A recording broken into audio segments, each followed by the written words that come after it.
and welcome. You're watching Health and Wellness, Save a Life. I'm Gargi Rawat. Heart disease is the leading cause of death worldwide, claiming an estimated 17.9 million lives each year. Up to 50% of all cardiac deaths due to cardiovascular disease occur in people who have no history or symptoms of heart disease. Cardiac emergencies can take place at any time and at any age. Sudden cardiac arrest and heart attack are such emergencies, and it has been proven that bystander CPR improves the rate of survival by almost 50%. It's even more important if you have a loved one who has a history of cardiac disease, as research reports that the majority of cardiac arrests take place at home.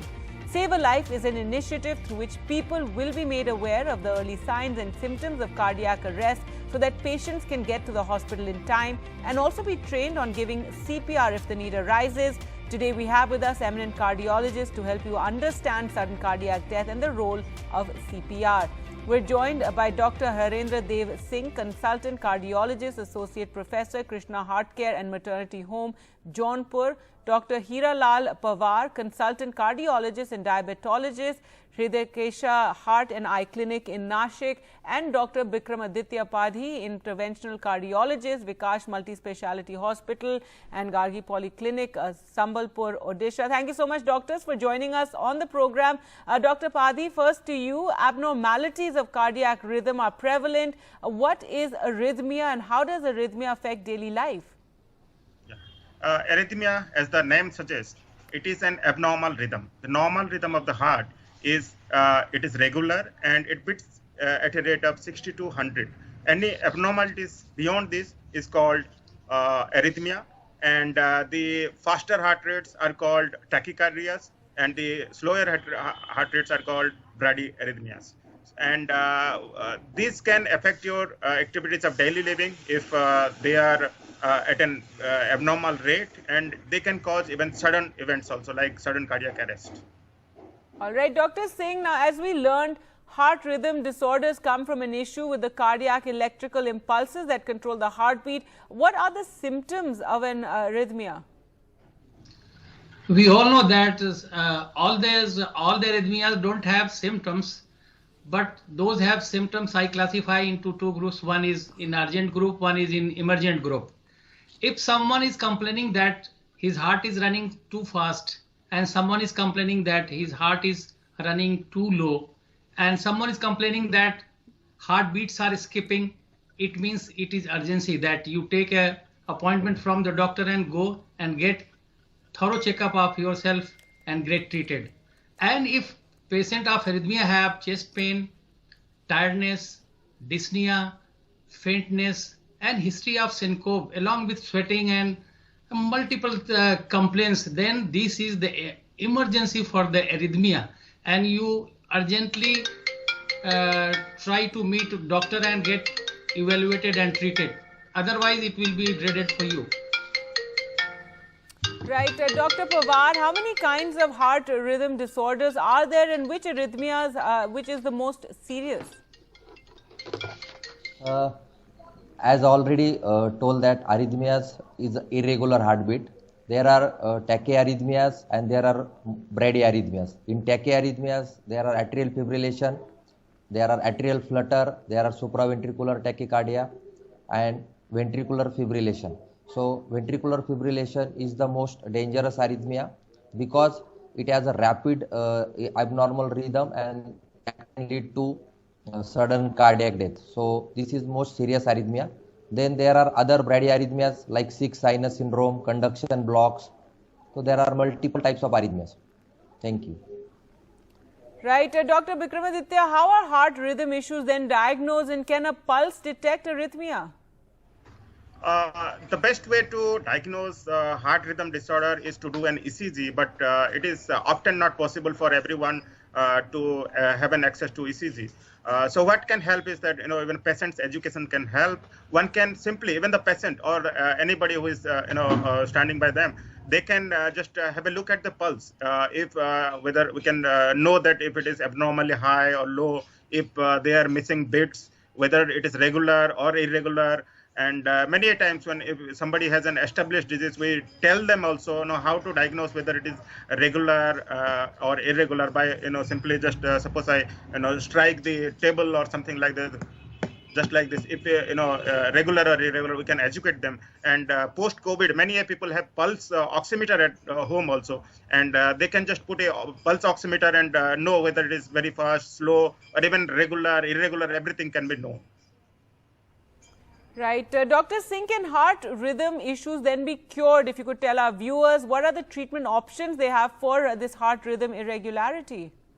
As there are so many things to prove that ablation therapy cures arrhythmia 95 to 98% for the certain arrhythmias.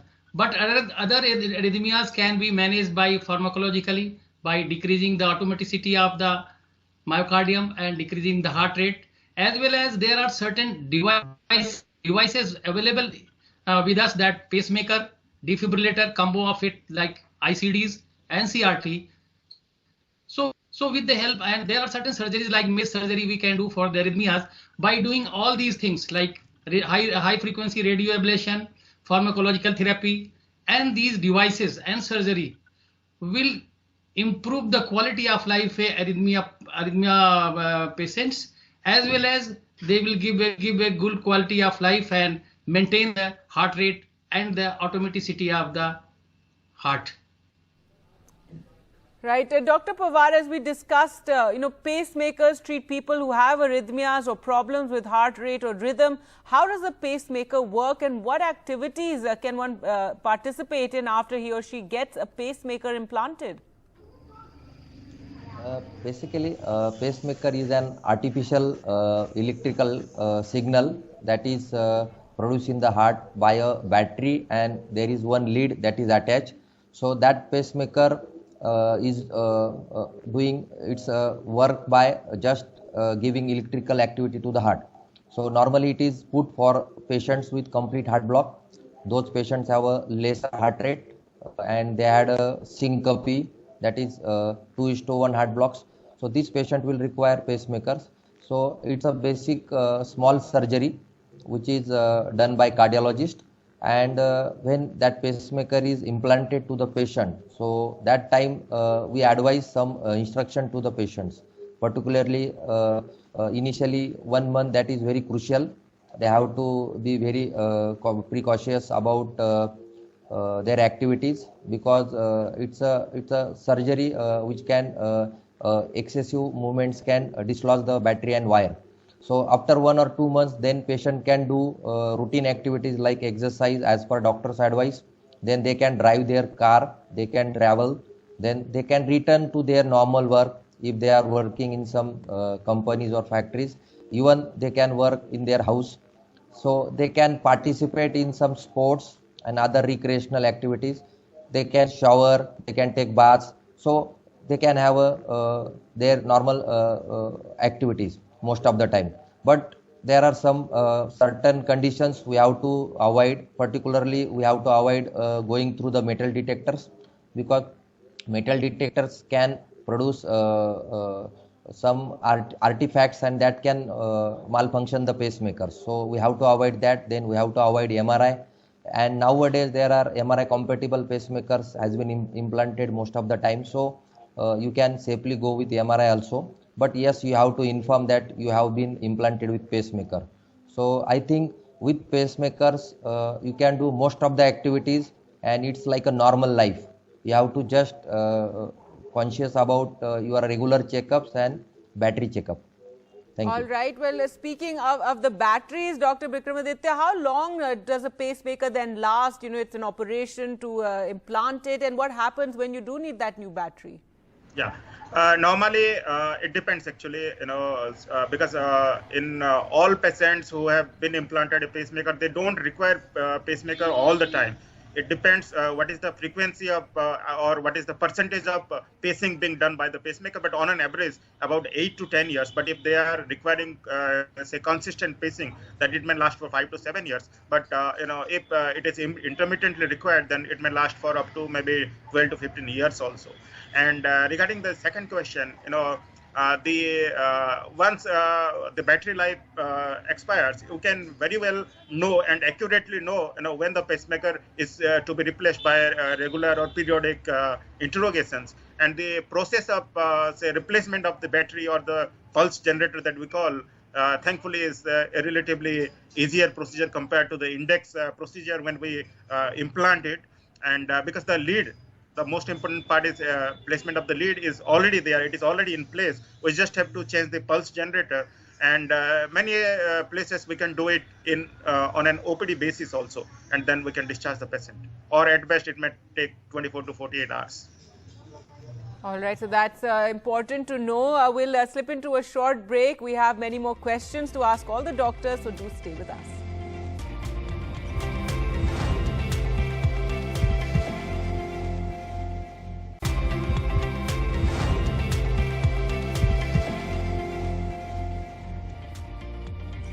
Welcome back. You're watching Save a Life, and we're talking about heart health and arrhythmias. Let's return to our panel of doctors. And Dr. Singh, which arrhythmia can cause sudden cardiac death, and what are the requirements of first aid in case of cardiac arrest? Ventricular tachycardias and ventricular fibrillation and prolonged asystole is the most common cause of sudden cardiac deaths. And they are the dreaded arrhythmias in our setup.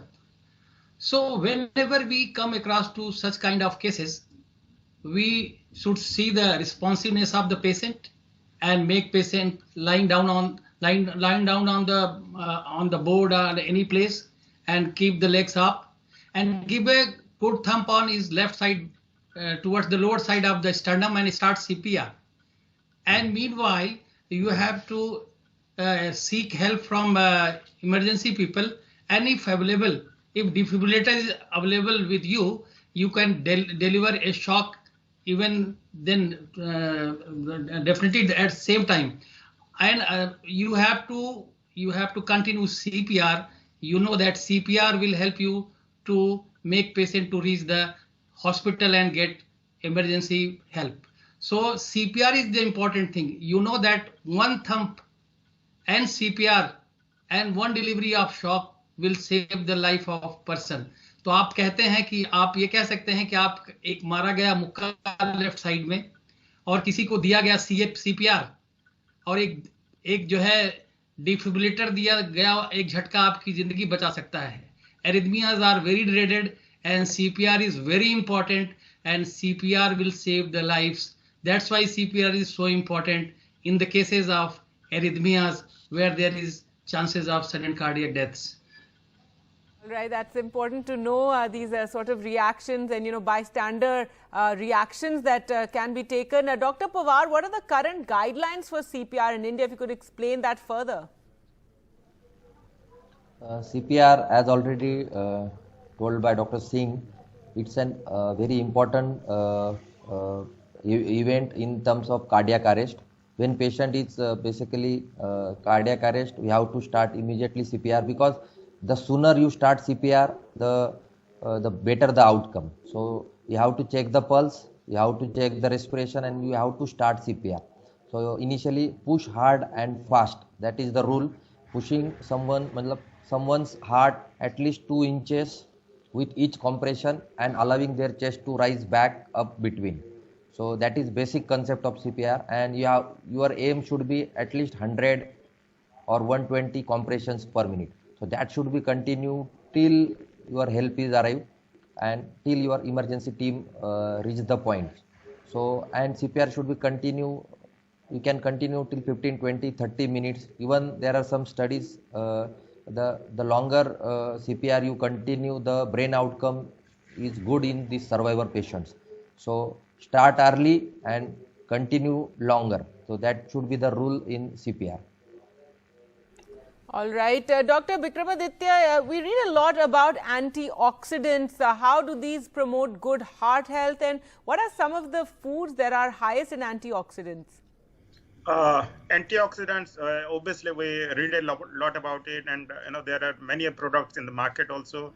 But we are in an era of evidence-based medicine, and we go by trials, and they have suggested that supplemental antioxidants may not be that useful, and the best way to get antioxidants is by eating healthy diets, like you asked. What are the healthy diets which are rich in say fruits, vegetables, whole grains, and something like broccoli, carrot, tomato, potatoes. These are rich in antioxidants, and actually the best way to get antioxidation is by being active. Actually, you have to do regular physical exercise, at least 30 minutes a day, 30 to 45 minutes a day, at least 5 days a week, and yes, this is the best way to get antioxidants. All right, Dr. Singh, shortness of breath can indicate various complications such as congestion, fever or asthma, but also sometimes heart problems. So how do we know if shortness of breath is due to a heart problem? Shortness of breath related to hearts have certain things. If any shortness of breath related to exertion and relieves on rest, any kind of shortness of breath increases while sleeping down and it is improved on sitting or standing up, or any shortness of breath later in the night and it relieves on sitting or standing up, is more probability of shortness of breath due to cardiac origin. And if there is shortness of breath without productive cough, is also a sign of a cardiac problem. And if patient is having short history of hypertension, ISD, RSD, congenital heart disease, probably they are more associated with shortness of breath. So these things we can this way we can make out that these things are related to heart or not. But by test, echocardiography and PFT test, we can make it very well that this shortness of breath is due to cardiac problem or something else. All right, Dr. Pawar, if you could, tell us more about heart attacks and what are the kind of symptoms that one experiences, so that, viewers are more aware of what to look out for in case of heart attack. Basically, heart attack is occur because of stoppage of blood supply to the heart. So it's a medical emergency. Most of the time patients have just burning chest pain or burning in the chest or just indigestion type of symptoms initially they can have.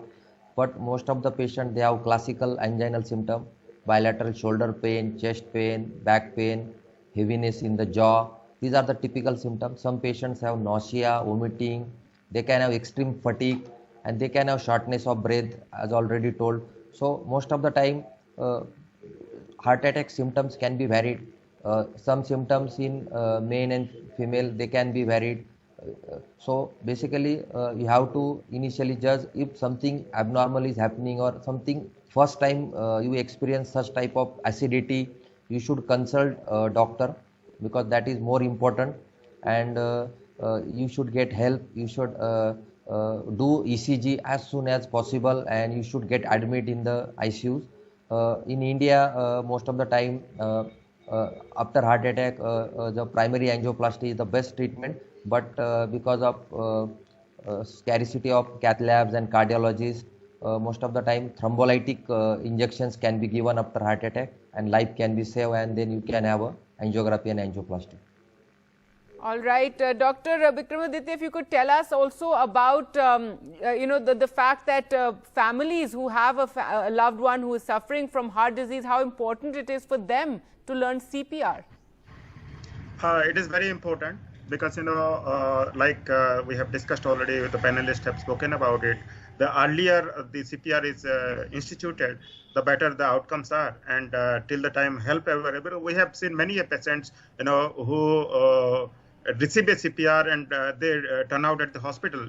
Many times even say few seconds of CPR also can help. And more and more people in the public domain should be trained about it. Not only family members, even say malls, people at malls and all, they can be taught about CPR, and whatever they know, maybe just by CPR. If laymen are doing CPR, then chest compression itself is enough. In fact, the guidelines also recommend that, since everybody cannot take care of airways and all, so just chest compression is also enough, and they should be doing that. Right. Dr. Singh, we also spoke about people in gyms knowing CPR. If you could also talk about how those who are suffering from some sort of heart issues or, heart disease, how important it is for them to keep that in mind when exercising. It is very important that what exercises you can do. Better you consult with your doctor and take perfect advice that what category of exercise a normal person can do, a patient can do. So it is important to do exercise, but it is not to do excessive exercise. Because nowadays you are hearing so many things that someone is died of doing treadmill and this and that. So it is very important. You should know that what capacity, what is the exercise tolerance of yours and your disease, and you should work out, run, play, swim, anything you do within the limits, otherwise it will be fatal for you. All right, so very important to keep all this in mind. Well, thank you so much, doctors, for joining us on the program and talking about these very important issues regarding heart health and also awareness about CPR and not being a bystander in case anyone does have a heart incident. Thank you, doctors, and thank you all for watching at home. Goodbye.